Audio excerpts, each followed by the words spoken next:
এই শুনতে পাচ্ছ? হ্যালো। হ্যাঁ স্যার, শুনতে পাচ্ছি। ওকে ওকে।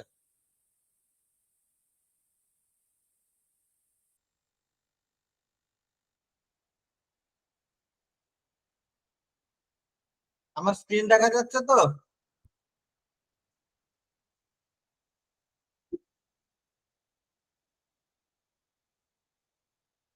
না স্যার, দেখতে পাচ্ছি না। ও দাঁড়াও।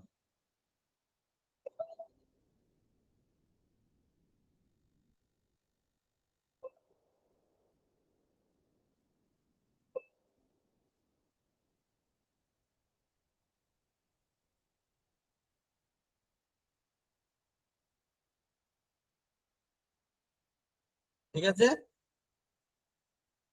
হ্যাঁ এই একজন একজন করে ঢুকবে আর একজন একজন আমার প্রত্যেকবারে এ করতে হবে।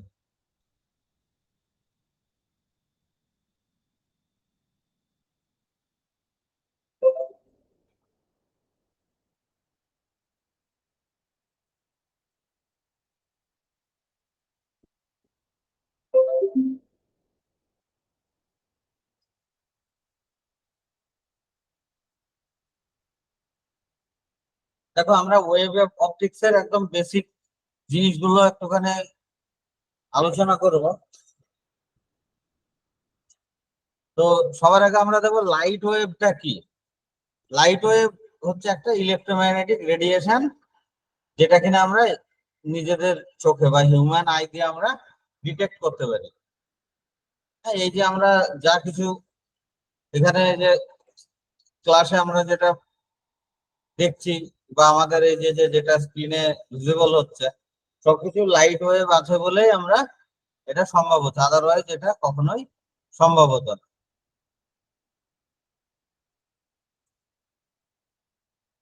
ছবিটা কিভাবে আমাদের চোখে ফরমেশন হয়, বায়োলজিতে তোমরা চোখের যে স্ট্রাকচারটা সেটা তোমরা দেখেছো। তাতে এখানে একটা লেন্স থাকে, সেই লেন্সে যে ছবিটা থাকে, বস্তুটা থাকে, অর্থাৎ যে সপ্রভ বস্তু থাকে, সেই সপ্রভ বস্তুর একটা প্রতিবিম্ব লেন্সে প্রতিসরণের পরে আমাদের যে ইয়েলো স্পট বা পিত বিন্দু আছে সেখানে তৈরি হয়, যার জন্য আমরা ছবিটা দেখতে পারি। এটা যে ছবিটা, সেটা ইলেকট্রিক্যাল সিগন্যাল মস্তিষ্কে যায়, যে মস্তিষ্কে তার প্রসেসিং হয়। ঠিক আছে, এই হচ্ছে বিষয়। এবার দেখো, এটা হচ্ছে কমপ্লিট ইলেকট্রোম্যাগনেটিক স্পেকট্রাম। হ্যাঁ, ইলেকট্রোম্যাগনেটিক স্পেকট্রাম সেটা কি? সেটা হচ্ছে একদম সব থেকে বড় যে রেডিও স্টেশন থেকে নির্গত রেডিও টাইপ ওয়েভ, তার থেকে শুরু করে একদম ছোট তেজস্ক্রিয় রশ্মির থেকে যে আলফা বিটা গামা রশ্মি নির্গত হচ্ছে, সেটা পুরোটাই হচ্ছে তোমার ইলেকট্রোম্যাগনেটিক স্পেকট্রামের ভিতরে থাকছে। এর ওয়েভলেন্থ বা তার ডিস্টেন্স কেমন হয় সেগুলো এখানে একটা স্কিম্যাটিক ডায়াগ্রামের সাহায্যে দেখানো হয়েছে। সবচেয়ে বড় রেডিয়েশন ছড়ায় হচ্ছে এসি পাওয়ার সংযুক্ত যে রেডিয়েশন। হ্যাঁ, যে টিভি টাওয়ার বা তোমার মোবাইলের যে টাওয়ার গুলো, তারপরে যে রেডিও টেলিভিশন এগুলো থেকে, তারপর telephone, satellite, microwave, Sunlight, medical X ray, radiative source, এইগুলো থেকে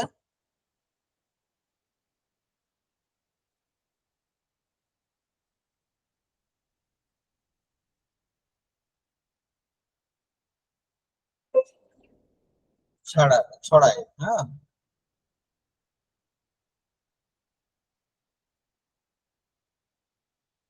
সব থেকে ছোট যে ওয়েভ লেন্থ, সেটা হচ্ছে গামা রে। রেডিয়েটিভ সোর্স আছে সেখান থেকে, তার থেকে বড় হচ্ছে এক্স রে, তার থেকে আল্ট্রাভায়োলেট, তার থেকে ইনফ্রারেড, তার মাইক্রোওয়েভ। ভিজিবল রেঞ্জ হচ্ছে এটা 4000 থেকে 7000 ন্যানোমিটার। 5000, 400 থেকে 700 ন্যানোমিটার। আর হচ্ছে 4000 থেকে 7000 অ্যাংস্ট্রম, এটা হচ্ছে ভিজিবল রেঞ্জ।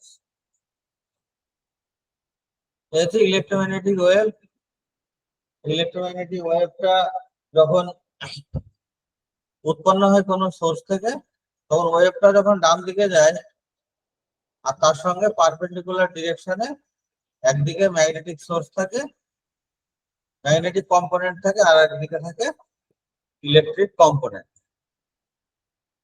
আর দুটোরই সঙ্গে পারপেন্ডিকুলার ডিরেকশনে অর্থাৎ এক্স ডিরেকশনে তোমার ইলেকট্রোম্যাগনেটিক ওয়েভটা যায়। তোমরা স্ক্রিনশট নিয়ে গ্রুপে দিয়ে দাও তো দু একটা।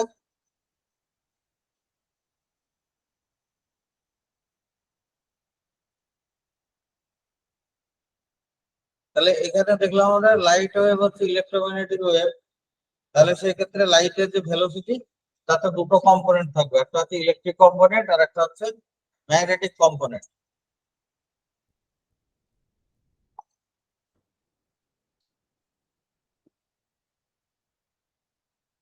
ইলেকট্রিক কম্পোনেন্টের ভিতরে তার যে বৈশিষ্ট্য সেটা হচ্ছে permittivity of free space mu zero থাকবে, আর আর হচ্ছে ম্যাগনেটিক কম্পোনেন্টের জন্য permeability of free space mu zero এটা থাকবে।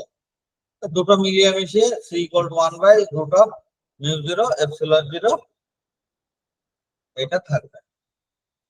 আর এর ভ্যালু যদি বসাই, সমস্ত কিছু value mu zero epsilon zero value বসালে সির ভ্যালু পাবো 3 × 10⁸ মিটার পার সেকেন্ড। এবং এই যে লাইটের ভেলোসিটি, সেটা মিডিয়ামের উপরে ডিপেন্ড করে, একদম ইনহেরেন্ট প্রপার্টি না যে একদম কনস্ট্যান্ট থাকবে সেরকম না। তোমার মিডিয়ামের উপর ডিপেন্ড করবে। মিডিয়ামের যে প্রতিসরাঙ্ক সেটা যদি এন হয়, তাহলে তার ভেলোসিটিটা চেঞ্জ হয়ে যাবে, সি ইকুয়াল টু হবে ভি ইকুয়াল টু c/n। তাহলে বলো তো, লাইটের ভেলোসিটি যদি 3 × 10⁸ মিটার পার সেকেন্ড হয়, তাহলে সেই ক্ষেত্রে কাচ মাধ্যমে আলোর গতিবেগ কত হবে? চ্যাট বক্সে লেখো, চ্যাট বক্সে লেখো কাচ মাধ্যমে আলোর গতিবেগ কত হবে। কাচের প্রতিসরাঙ্ক হচ্ছে 1.5, 1.5 কাচের প্রতিসরাঙ্ক। তাহলে কাচ মাধ্যমে কত হবে সেটা একটুখানি বলো, চ্যাট বক্সে লেখো।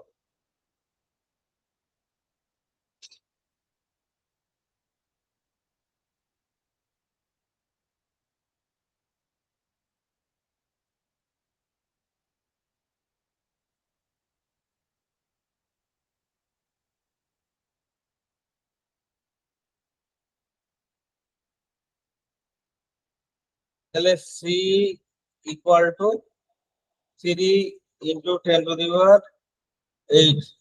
Metre per second. এই যদি হয়, তাহলে কাচের ভেলোসিটি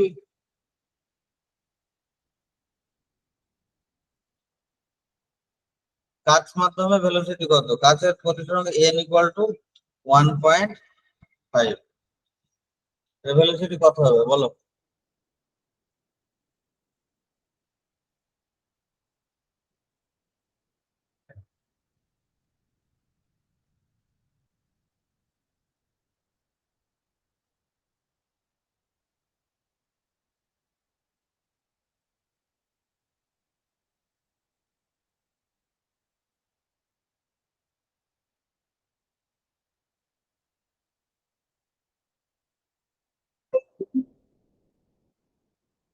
বলো বলো।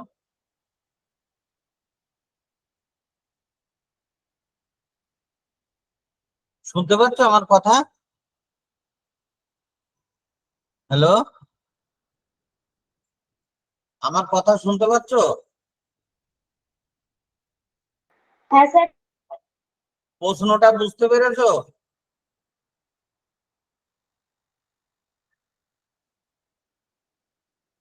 প্রশ্নটা না স্যার, আরেকবার বলবেন? তোমার বায়ু মাধ্যমে আলোর গতিবেগ হচ্ছে 3 × 10⁸ মিটার পার সেকেন্ড। হ্যাঁ, ইনটুকে ই দিয়ে লেখো। হ্যাঁ, c = 3 × 10⁸ মিটার পার সেকেন্ড। তাহলে যদি কাঁচের প্রতিসরাঙ্ক n হয়, যেটা ভ্যালু হচ্ছে 1.5, তাতে আলোর গতিবেগ কত? তোমাদেরকে এই যে বললাম যে ভেলোসিটি v হয় 3/n, মানে শূন্য মাধ্যমে আলোর গতিবেগ, তাকে ওর প্রতিসরাঙ্ক দিয়ে ভাগ করতে হবে, তাহলেই তুমি ওই মাধ্যমে গতিবেগ পাবে। তাহলে কত হবে বলো?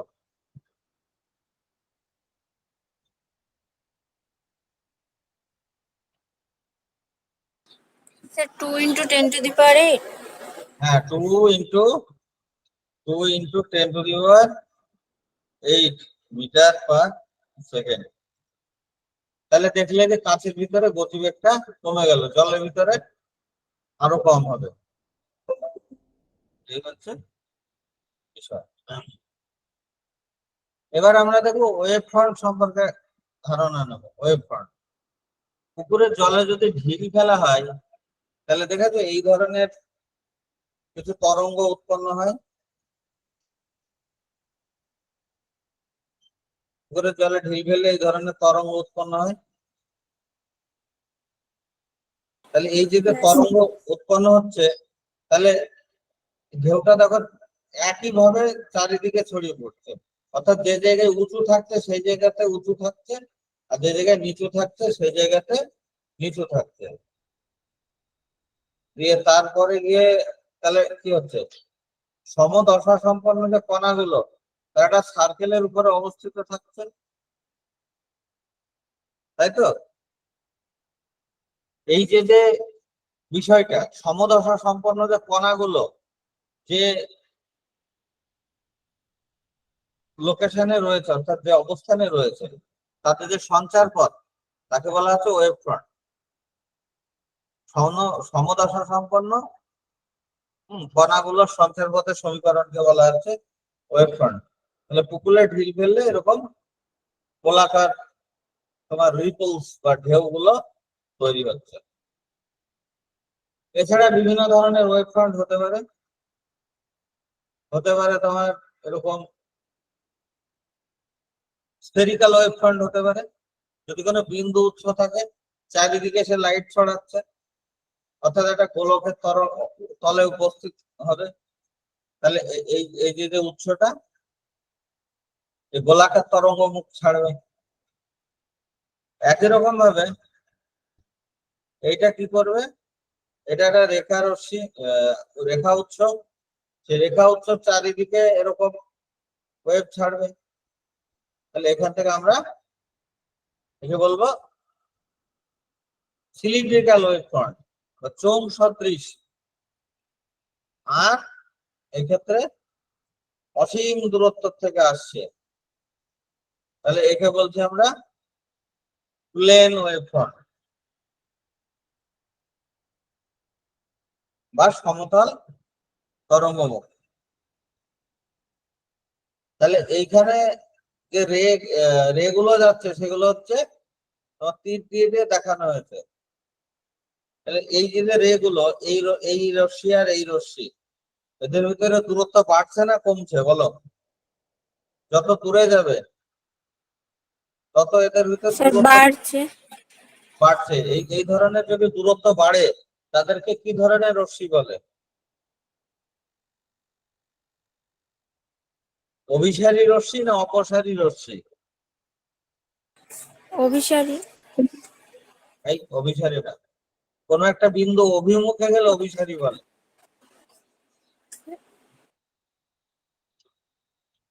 যদি দূরে চলে যায় তাদেরকে বলে অপসারী রশ্মি। এখানেও অপসারী রশ্মি। আর এই ক্ষেত্রে এরা কেমন রশ্মি গুচ্ছ?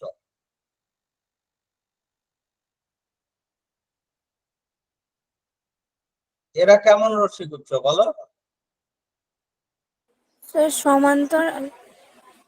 সমান্তরাল রশ্মি গুচ্ছ। তার উৎস যদি অসীমে থাকে, তাহলে সেই ক্ষেত্রে সমান্তরাল রশ্মিগুচ্ছ করো। হ্যাঁ, উৎস অসীমে থাকলে সমান্তরাল রশ্মিগুচ্ছ হবে, আর যদি উৎস যদি কাছাকাছি থাকে, হ্যাঁ, তাহলে সেক্ষেত্রে অপসারী রশ্মিগুচ্ছ তৈরি করে। তাহলে বিন্দু উৎস হচ্ছে স্ফেরিক্যাল ওয়েভফ্রন্ট। তাহলে সিলিন্ড্রিক্যাল ওয়েভফ্রন্ট দেয় এমন কোন উৎসের নাম বলো তো? চোঙাকৃতি তরঙ্গ ছাড়ে এরকম কোন উৎসের নাম বলো?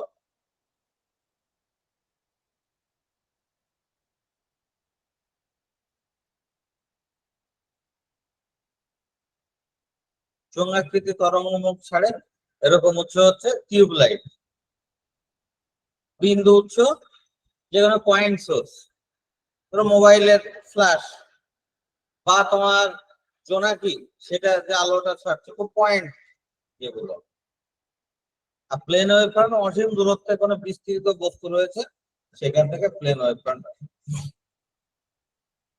হাইগেন্স প্রিন্সিপাল, সেটা যদি আমরা দেখি, হাইগেন্স প্রিন্সিপাল এটা কি বলছে, যে কোনো সময়ে ধরো এখানে একটা উৎস রয়েছে, সেই উৎস থেকে ডিস্টারবেন্সটা কি করবে, সমবেগে চতুর্দিকে ছড়িয়ে পড়বে। এবার দেখা যাচ্ছে যে সমবেগে চতুর্দিকে ছড়িয়ে পড়ছে, এতে দেখা যাচ্ছে একটা সময়ে তারা কি করবে, চতুর্দিকে সমান দূরত্বে গিয়েছে যেহেতু একটা গোলকের তলে অবস্থান করবে, এই এই ধরো সেই গোলকের তলে অবস্থান করেছে, বুঝতে পারছো? হ্যাঁ, এই একটু নিচ্ছি। এবার ডিস্টারবেন্সটা যদি একটা সময় পরে গিয়ে আমরা যদি তার ওয়েভ ফ্রন্ট যদি জানতে চাই, হাইগেন তত্ত্ব আমাদেরকে সাহায্য করবে। হাইগেনের তত্ত্ব কি বলছে, যে কোনো সময়ে এই যে তরঙ্গ মুখের উপরে যে অবস্থিত বিন্দুগুলো, ধরো কথা কথা এই বিন্দু বলো, বা এই বিন্দু, বা এই বিন্দু, বা এই বিন্দু, বা আরো যে সমস্ত বিন্দুগুলো আছে, প্রত্যেকটা বিন্দু গৌণ উৎস হিসাবে কাজ করবে, গৌণ উৎস হিসাবে কাজ করবে। পরে এইখান থেকে ওয়েভটা যেটা ছড়াবে চারিদিকে, তারাও সেই একই বেগে চতুর্দিকে ছড়িয়ে পড়বে। তাহলে আমি একটা সময় পরে গিয়ে ধরো ওয়েভ ফ্রন্ট আমি এখানে টি সময়ে ওয়েভ ফ্রন্টটা এখানে পেয়েছি, আর একটু সময় পরে আমি ওয়েভ ফ্রন্টটা কোথায় পাবো? কথার কথা টি প্লাস ডেল্টা টি সময়ে ওয়েভ ফ্রন্টটা কোথায় পাবো? তাহলে ডেল্টা টি সময়ে এই যে ওয়েভ ফ্রন্টটা, সেটা কিছুটা দূরত্ব যাবে। ডেল্টা টি সময়ে আলোর যে তরঙ্গটা, সেটা কত দূর যাবে বলো তো? ডেল্টা টি সময়ে আলো কত দূর যাবে? আলোর গতিবেগ যদি সি হয়, তাহলে আলো ডেল্টা টি সময়ে কতটা দূরত্ব যাবে? গতিবেগ সি, ডেল্টা টি সময়ে কত দূরত্ব যাবে?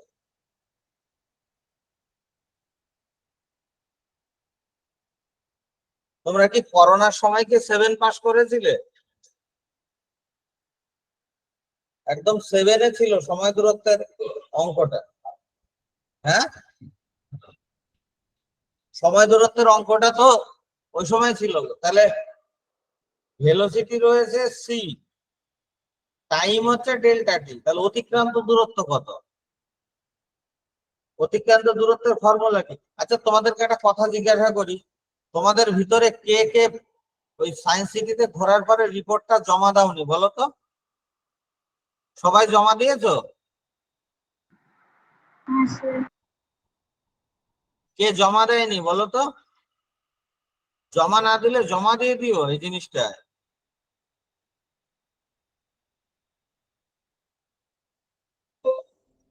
তাহলে সি ইন্টু ডেল্টা টি, বুঝতে পারছো? হ্যাঁ, হ্যাঁ। তাহলে সি ইন্টু ডেল্টা টি সময়ে যতটা দূরত্ব হয় সেই পরিমাণ দূরত্ব নিয়ে ব্যাসার্ধ নাও, ব্যাসার্ধ নিয়ে এইখানে এরকম একটা বৃত্তচাপ অঙ্কন করো বা সম্পূর্ণ বৃত্ত অঙ্কন করো। তাহলে এই বিন্দু থেকে একটা বৃত্ত পেলে, এই বিন্দু থেকে একটা বৃত্ত পেলে, এই বিন্দু থেকে বৃত্ত পেলে, এই বিন্দু থেকে, তাহলে এইগুলো দিয়ে গা দিয়ে স্পর্শক আঁকো। যদি স্পর্শক আঁকো, স্পর্শক আঁকলে দেখবে বাইরের দিকে তুমি আর একটা গোলক পেয়ে যাচ্ছ। এটাই হচ্ছে আরো ডেল্টা টি সময় পরে যে তরঙ্গ। আর যদি বলি ডেল্টা টি সময় আগে তরঙ্গ মুখ কত ছিল, টি মাইনাস ডেল্টা টি, তাহলে উল্টো দিকে তুমি স্পর্শক আঁকো, তাহলে সেটা হবে টি মাইনাস ডেল্টা টি। এইভাবে পাবো। কি করে তোমার একটা প্রাইমারি ওয়েভ থেকে সেকেন্ডারি ওয়েভ তৈরি হয় সেটা এখানে খুব ভালোভাবে দেখানো হয়েছে। এখানে সমতল তরঙ্গ মুখ এসে বাদিক থেকে এদিকে যাচ্ছে, তরঙ্গ মুখটা এখানে বাধা পাচ্ছে, বাধা পেয়ে এইখান থেকে রিলিজ করছে। রিলিজ করলে ডিস্টারবেন্সটা এদিকে জলের ভিতরে ধরে ঢুকছে বা এই মাধ্যমের ভিতরে ঢুকছে, ঢুকলে এইখান থেকে একই রকম ভাবে ঢিল ছুড়লে যখন চারিদিকে এরকম করে চারিদিকে ছড়িয়ে যায়, এরকম এখানে তোমার এই ডিস্টারবেন্সটা তোমার এইভাবে ছড়িয়ে পড়ছে। তাহলে এইখান থেকে আমরা দেখতে পাচ্ছি যে কোনো তরঙ্গ মুখের উপরে অবস্থিত প্রত্যেকটা বিন্দু গৌণ তরঙ্গ মুখ হিসেবে, গৌণ উৎস হিসেবে কাজ করছে। এইটা হচ্ছে উৎস। এই উৎস থেকে আলো ডান দিকে ছড়িয়ে পড়ছে, এটাও ডান দিকে ছড়িয়ে পড়ছে, এদিকেও তাই। এটা খুব কাছাকাছি বিন্দু থেকে, এটা অসীম দূরত্ব থেকে। তাহলে এই উৎস থেকে আলো যেদিকে যাচ্ছে সেই দিকটা হচ্ছে রশ্মি বা লাইট রে। আর সমদশা সম্পন্ন যে বিন্দুগুলো তার যে সঞ্চার পথ সেটাকে বলছি আমরা ওয়েভ ফ্রন্ট বা তরঙ্গ মুখ। তাহলে এইখান থেকে আমরা কি দেখব, এখান থেকে আমরা দেখব যে এই যে তরঙ্গ মুখ, তরঙ্গ মুখ এবং এইখানকার যে রশ্মি, ওইখানে যদি স্পর্শক টানি তাহলে আমরা তরঙ্গ মুখ পাবো। যে কোনো বিন্দুতে স্পর্শক টানলে তরঙ্গ মুখ পাবো। তাহলে তরঙ্গ মুখ এবং এই রশ্মি পরস্পর 90 ডিগ্রি কোণে আছে। দেখো এখান থেকে এই অ্যাঙ্গেলটা 90 ডিগ্রি, মানে অ্যাঙ্গেলটা 90 ডিগ্রি। স্পর্শক টেনে এখান থেকে একটু আঁকো 90 ডিগ্রি। এর ক্ষেত্রে আরো প্রমিনেন্টলি বোঝা যাবে। কিভাবে বোঝা যাচ্ছে? এইদিকে রশ্মিগুলো যাচ্ছে আর এর সঙ্গে দেখো এখানে 90 ডিগ্রি কোণে আছে, বোঝা যাচ্ছে? তাহলে তাহলে ওয়েভ ফ্রন্ট আর আলোক রশ্মি এদের ভিতরে সম্পর্ক কি? ওয়েভ ফ্রন্ট আর আলোক রশ্মি কত ডিগ্রি কোণে থাকে?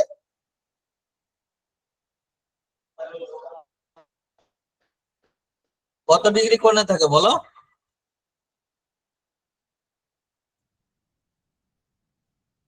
ওয়েভ ফ্রন্ট আর তরঙ্গ মুখ কত ডিগ্রি কোণে থাকে পরস্পরের? সরি, ওয়েভ ফ্রন্ট আর রশ্মি কত ডিগ্রি কোণে থাকে? সে 30 ডিগ্রি। এই 30 না, 90 ডিগ্রি। 90 ডিগ্রি, বুঝতে পারছো না? এই কোণটার মান কত? 90 ডিগ্রি না? এটা হচ্ছে তরঙ্গ মুখ। স্যার এই ছবিটার ক্ষেত্রে তো তাহলে অন্য হচ্ছে। এইখানে কি বললাম?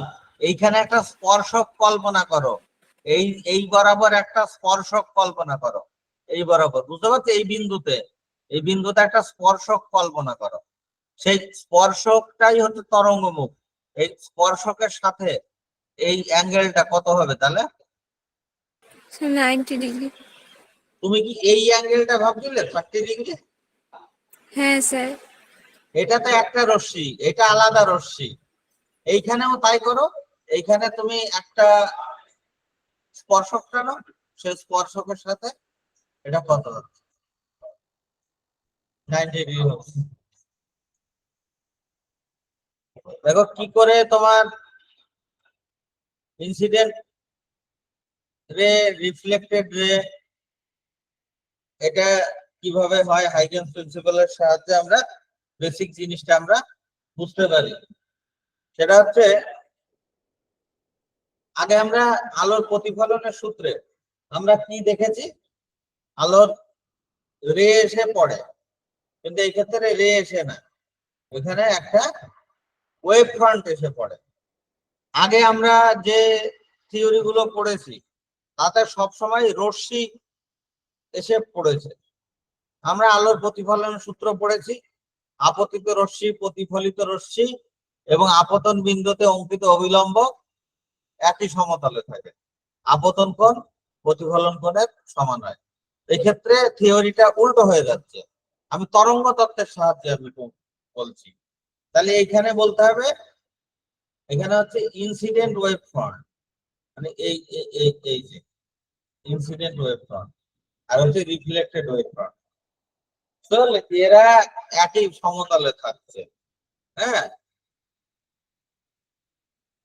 আর এখানে ওই আপতন কোণ প্রতিফলন কোণের সমান হচ্ছে। এটা আমরা কিন্তু পুরো ওয়েভ থিওরি দিয়ে আমরা পড়ছি। তাহলে এই ক্ষেত্রে এই এবি এই ওয়েভ ফ্রন্টটা এসে পড়ছে, তার উপরে এস এস প্রাইম প্রতিফলক তলের উপরে। ওল্ড কনসেপ্টটা কি? ওল্ড কনসেপ্ট হচ্ছে তোমাদের একটা ইন্টারঅ্যাক্টিভ স্ক্রিন যদি আমি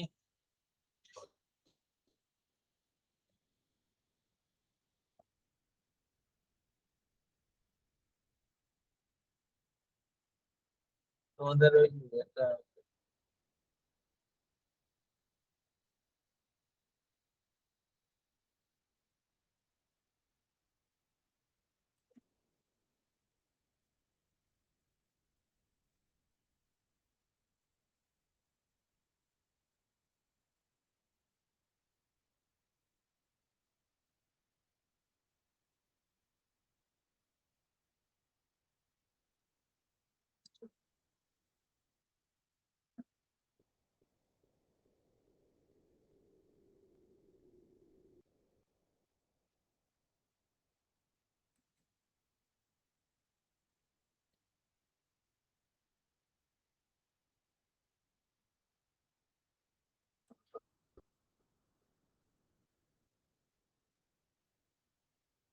পড়তে আমি বলবো।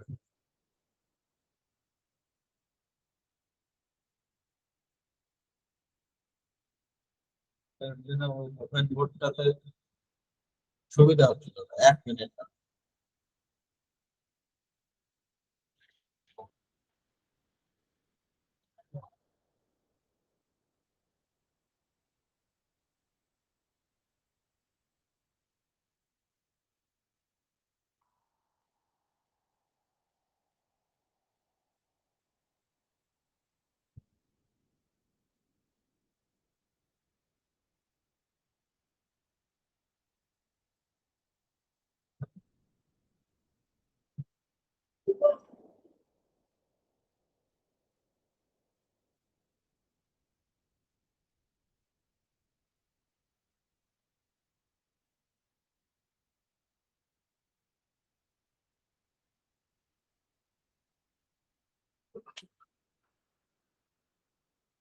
ওল্ড কনসেপ্ট কি বলছে? ওল্ড কনসেপ্ট বলছে তোমার রশ্মিটা যে অ্যাঙ্গেল করে থাকে অভিলম্বের সাথে তাকে বলা হয় আপতন কোণ।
ওল্ড কনসেপ্ট বলছে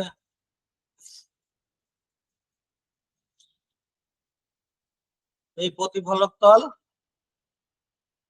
এর উপরে এটা রয়েছে লম্ব, এখান থেকে রে আসলো এইদিকে, এসে এইদিকে চলে গেল, তাহলে এইটাকে বলছে আপতন কোণ আই, আর এটাকে বলছে আর।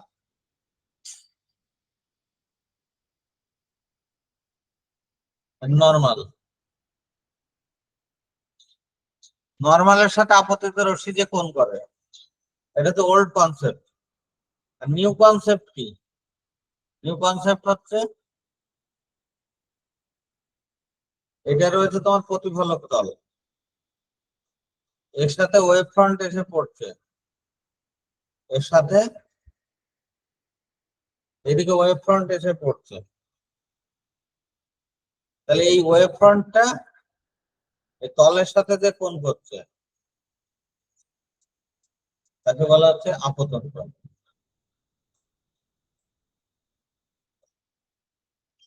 তাহলে এইটা যদি ওয়েভ ফ্রন্ট হয়, তাহলে তোমার রশ্মি কোণটা এই ওয়েভ ফ্রন্টের সাথে 90 ডিগ্রি কোণে যেটা থাকে সেটা হচ্ছে রশ্মি।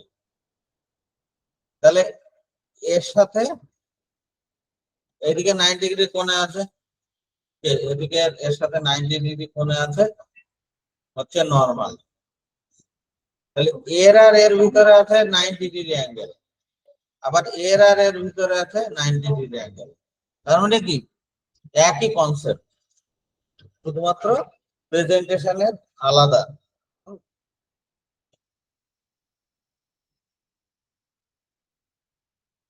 তাহলে এইভাবে আমরা জাস্ট এই জিনিসটা করে দেখো, পরে নেক্সট ক্লাসে এটা আলোচনা করব। ইনসিডেন্ট ওয়েভ ফ্রন্ট এটা আসলো, প্রতিফলনের পরে এ প্রাইম বি প্রাইম এটা হলো রিফ্লেক্টেড ওয়েভ ফ্রন্ট হলো। আর প্রতিসরণের ক্ষেত্রে কি হয়, এটা হচ্ছে ইনসিডেন্ট রে, এটা হচ্ছে রিফ্র্যাক্টেড রে, এইভাবে যাচ্ছে। আর যদি আমি ওয়েভ ফ্রন্ট দিয়ে যদি ব্যাখ্যা করি তাহলে এইভাবে হবে, এখান থেকে আলো আসবে, এসে এখান থেকে কিছুটা অংশ যেতে পারবে এদিকে, আর এখান থেকে কিছুটা সেকেন্ডারি ওয়েভলেট ছাড়বে, সেকেন্ডারি ওয়েভলেট কম গতিবেগে যাবে, এইভাবে বেঁকে যাবে। এই হচ্ছে কনসেপ্ট, ঠিক আছে? Incident and reflected wave front. তো মোটামুটি একদম বেসিক জিনিসপত্র গুলো বললাম, পরের ক্লাসে বাকিটা আলোচনা করব, ঠিক আছে? নেক্সট ক্লাসে আবার দেখা হচ্ছে, সবাইকে ধন্যবাদ।